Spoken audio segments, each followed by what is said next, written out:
Hello students, welcome to Sanjeev Khare channel. Students, हम real numbers के बारे में पढ़ रहे हैं जो एनसीईआरटी का चैप्टर 1 है 9th क्लास का। इसमें लास्ट टर्न पे मैंने आपको मिड वैल्यू मेथड बताया था, जो दो रेशनल नंबर के बीच में अगर हमें रेशनल नंबर्स निकालने हैं तो उसका मेथड मैंने आपको सिखाया था। Now today we will learn about the denominator method of finding the rational number between two rational number. अगर हमें दो रेशनल नंबर के बीच में रेशनल नंबर निकालने हों तो उसका डिनोमिनेटर मेथड क्या होता है। डिनोमिनेटर हमें अच्छे से मालूम है कि हम लोग जानते हैं क्या होता है। हम एक एग्जाम्पल लेते हैं और उसको समझने की कोशिश करते हैं।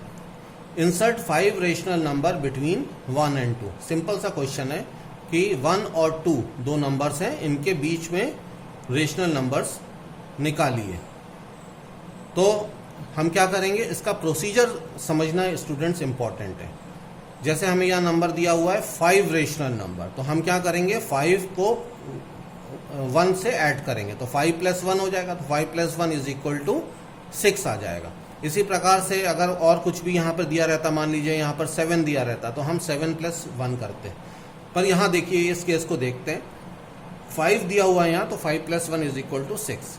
अब हमारा नेक्स्ट स्टेप क्या है कि ये जो दो नंबर दिए हुए हैं 1 और 2, हमको इस तरह से इसको कन्वर्ट करना है कि उसका डिनोमिनेटर 6 दिखे हमको, यानी उसका डिनोमिनेटर 6 बन जाए। क्योंकि हमने यहाँ पर 5 + 1 6 निकाला है, तो अब इसका डिनोमिनेटर 6 तभी बन सकता है जब हम 1 को 6/6 से मल्टीप्लाई करें। इसी प्रकार से 2 को भी हमें इस प्रकार से कन्वर्ट करना है कि इसका भी डिनोमिनेटर जो है वो 6 बन जाए।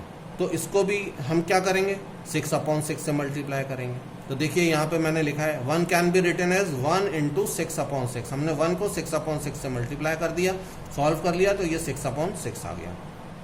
इसी तरह से 2 कैन बी रिटन एज, 2 को कैसे लिख सकते हैं हम, 2 × 6/6 लिख सकते हैं। इसको सॉल्व किया तो ये आ गया 12/6।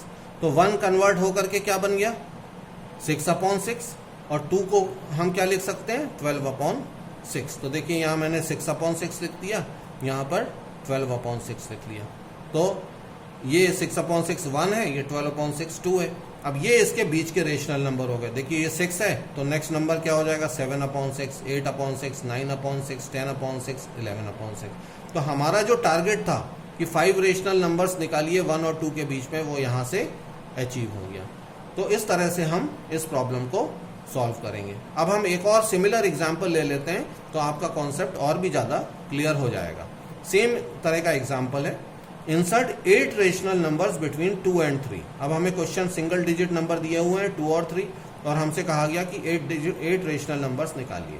तो हमने ऊपर डिस्कस किया था कि 8 दिया हुआ है तो 8 + 1 कर देंगे, तो 8 + 1 = 9। Now what we have to do, since we have to insert 8 rational numbers between 2 and 3, so we have to convert 2 and 3 with denominator 9।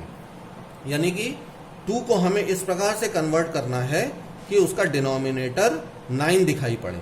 अब ऐसा हम कब कर सकते हैं, जब हम 9/9 से मल्टीप्लाई करें। तो देखिए यहाँ पर 2 कैन बी रिटन एज, 2 को हमने 9/9 से मल्टीप्लाई कर दिया, सॉल्व किया तो ये आ गया 18/9। इसी प्रकार से हमने जो दूसरा नंबर हमको 3 दिया हुआ है, उसको भी 9/9 से मल्टीप्लाई कर दिया, तो ये 3 × 9/9 आ गया। इसको सॉल्व किया तो ये 27/9 आ गया। अब देखिए यहाँ पर मैंने एक्सट्रीम लिख दिया 18/9, ये 27/9। अब इसके बीच के रेशनल नंबर हम निकाल सकते हैं, क्योंकि डिनोमिनेटर सेम कर दिया है। तो हम लिख सकते हैं 18 के बाद 19/9, 20/9, 21/9, 22/9। इस प्रकार से करते करते हम 26/9 तक पहुँच गए।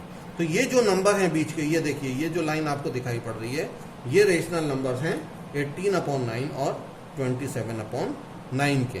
यानी कि अगर हम इसको सॉल्व करेंगे तो 2 और 3 के बीच में ये हमने रेशनल नंबर निकाल लिए। तो अगर आपको कोई भी 2 डिजिट नंबर इस तरह से दिए जाएंगे, तो इस प्रोसीजर से आप उसके बीच के रेशनल नंबर को इजीली कैलकुलेट कर सकते हैं। चलिए स्टूडेंट्स, अब हम एक और केस देखते हैं।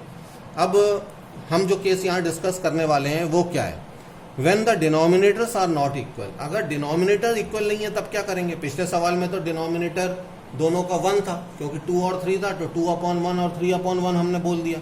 लेकिन अगर डिनोमिनेटर डिफरेंट है तो क्या करेंगे। तो देखिए, हम एक क्वेश्चन लेते हैं फिर इसको सॉल्व करते हैं। Find 7 rational numbers between 1/6 and 5/21। तो ये हमने लिया। तो यहाँ पर आप देख रहे हैं इसका जो डिनोमिनेटर है वो 6 है, यहाँ 21 है, तो ये सेम नहीं है। पर हम डिनोमिनेटर मेथड में तो हमें डिनोमिनेटर सेम करना है। तो हम क्या करेंगे, सिंपल तरीका है, हम काफ़ी बचपन से पढ़ते चले आ रहे हैं कि हम एलसीएम ले लेते हैं। तो हम एलसीएम ले सकते हैं। तो 6/21 का देखिए यहाँ एलसीएम लिया है, 6/21 रखा, उसके फैक्टर्स लिए 3 × 2 × 7। जब इसको सॉल्व किया तो ये 42 आ गया। Means 42 is the LCM of 6 and 21। अब हमें क्या करना है, जैसे हम नॉर्मल एलसीएम सॉल्व करते हैं उसी प्रोसीजर से को फॉलो करना है और रिजल्ट निकालना है। तो हम कैसे करते हैं, एलसीएम में आपको पता है हम 42 को 6 से डिवाइड करते हैं। तो ये देखिए 42 डिवाइडेड बाय 6 किया तो ये 7 आ गया। इसका मतलब 1/6 को हम 7/7 से मल्टीप्लाई करते हैं। तो देखिए ये 1/6 को हमने 7/7 से मल्टीप्लाई कर दिया, तो ये आ गया 7/42। इसी तरह से हम 5/21 को सॉल्व करेंगे। हमने क्या किया, 42 जो हमारा एलसीएम आया उसको 21 से डिवाइड किया, तो नंबर हमारे पास क्या आ गया, 2 आ गया। तो हमने 5/21 को 2/2 से मल्टीप्लाई कर दिया, तो हमारा आंसर आ गया 10/42। अब देखिए ये आ गया 7/42, ये आ गया 10/42। हम अगर ऑब्जर्व करें तो देख रहे हैं हमने डिनोमिनेटर बराबर कर दिए। तो 1/6 को यहाँ देखिए मैंने 7/42 लिख दिया, यहाँ 5/21 को 10/42 लिख दिया। मतलब इक्विवेलेंट फ्रैक्शन है जो हमने अभी पिछले लेक्चर में पढ़ा था। तो डिनोमिनेटर बराबर करने का हमारा टारगेट यहाँ पर पूरा हो गया। तो यही हमको करना है। कोई भी इस प्रकार का अगर क्वेश्चन आपको दिखाई पड़ता है जिसमें डिनोमिनेटर डिफरेंट होते हैं तो आप एलसीएम लेकर के उसको सॉल्व कर लीजिए। चलिए अब इस क्वेश्चन पर आते हैं। अब इस क्वेश्चन में अगर आप ऑब्जर्व करिए कि अगर आपको 7 और 10 के बीच में तो 3 नंबर्स का गैप है, तो अगर आपको 3 यहाँ पे 3 रेशनल नंबर बोला जाता तब तो आप 8/42 9/42 लिख सकते थे, लेकिन आपको तो 7 नंबर्स बोला गया है। तो आप क्या करेंगे, इसके लिए तरीका ये है कि आप न्यूमरेटर को जो है अलग अलग नंबरों से मल्टीप्लाई करके निकाल सकते हैं। जैसे अगर आपको थोड़े से नंबर चाहिए तो आप 2 से मल्टीप्लाई कर लीजिए, फिर ज़्यादा नंबर चाहिए तो 3 से कर लीजिए, या 4 से कर लीजिए, या 5 से कर लीजिए। इसको करने से क्या होगा, जो हमारा ये जो गैप है न्यूमरेटर का ये बढ़ता चला जाएगा, और जब गैप बढ़ता चला जाएगा तो हमारे नंबर्स भी हमें बहुत सारे मिलते चले जाएंगे। चलिए देखते हैं इस एग्जाम्पल में हमें क्या करना है। To insert 7 rational number between the numbers, we have to multiply numerator and denominator by 2 or 3 or 4, so on, that the difference between the numerator is at least 7. Here multiply by 3. अगर हम यहाँ पे 3 से multiply कर लेंगे तो हमारा काम बन जाएगा। तो चलिए हम 7/42 को हमने 3 से मल्टीप्लाई किया तो ये बन गया 21/126। अब ये 10/42 यहाँ पर दिया हुआ है, इसको भी हमने 3 से मल्टीप्लाई किया न्यूमरेटर डिनोमिनेटर को, तो ये हमारा बन गया 30/126।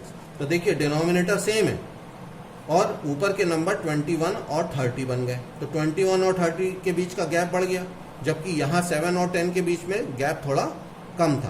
तो यहाँ पर 3 से मल्टीप्लाई करके हम रेशनल नंबर्स लिख सकते हैं 22/126, 23/126, 24 इस तरह से ये सीरीज हमारी पूरी कंप्लीट हो सकती है। अगर आपको यहाँ पर और भी ज़्यादा नंबर बोले जाते तो आप 3 की बजाय 5 से मल्टीप्लाई कर लेते, और भी ज़्यादा बोले जाते तो आप 6 से उसके बीच में अगर आप न्यूमरेटर का गैप बढ़ाते चले जाएंगे तो आपको नंबरों की संख्या ज़्यादा मिलती चली जाएगी।